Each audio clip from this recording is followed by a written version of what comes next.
श्रीराम जय राम जय जय राम.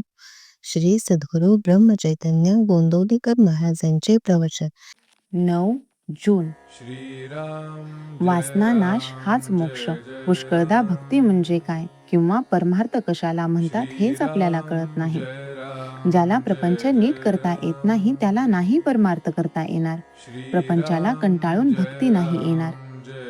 कंटाळा प्रपंचाचा येण्यापेक्षा विषयांचा आला पाहिजे. मला सुख व्हावे हा प्रत्येक जीवाचा मुख्य हेतू असतो. मोक्ष म्हणजे निर्तिशय सुखाचा अनुभव होय. जिवंतपणी मिळालेली आत्यंतिक सुखाची स्थिती, अशी मोक्षाची व्याख्या करता येईल. खरोखर भगवंताजवळ काय कमी आहे? एक आपले मन त्याला द्यावे आणि त्याची श्रद्धायुक्त भक्ती करावी.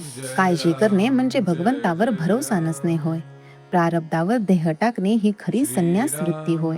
वासना न ठेवता आपल्या हातून कर्मच होत नाही, त्याला काय करावे? माझे समाधान माझ्याजवळ असताना दुसरीकडे ते मिळेल असे आपल्याला वाटते, हेच आपले चुकते. हवे पण संपले नाही तोपर्यंत समाधान नाही. हव्यास मरेपर्यंत सुटतच नाही. हे सर्व रोगांचे मूळ आहे. आणि म्हणूनच ज्याची वासना नाहीशी झाली तो मोक्षत्वाला गेला खरा. आशेची निराशा झाली नाही तोपर्यंत भगवंताचा दास नाही होता येणार.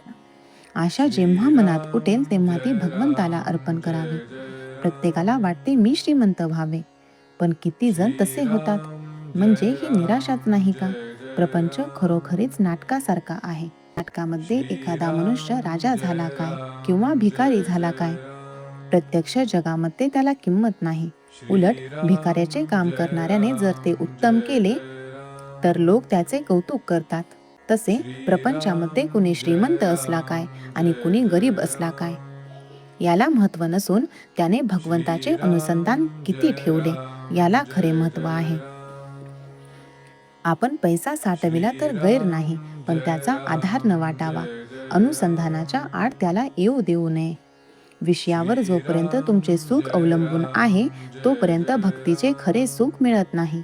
एक भगवंत मनापासून हवा असे वाटले म्हणजे तो प्राप्त होतो. मी करतो असे कधीच म्हणू नये. मी आपल्या तपच्छरेने भगवंताला पाहीन असे जो म्हणतो त्याला भगवंताचे दर्शन होणे कठीणच असते.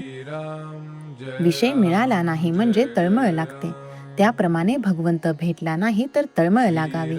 आजच्या आपल्या स्थितीत आपल्याला काय करता येणे शक्य आहे हे प्रथम पहावे. परमार्थ समजून जो त्याचे आचरण करेल त्याला तो लवकर साधेल. त्या माणसाला प्रपंच सोडून जाण्याचे कारण उरणार नाही. हवे व नको याचा आग्रह नसावा, यातच वासनेचे मरण आहे. श्रीराम जय राम जय जय राम. श्रीराम जय राम जय जय राम.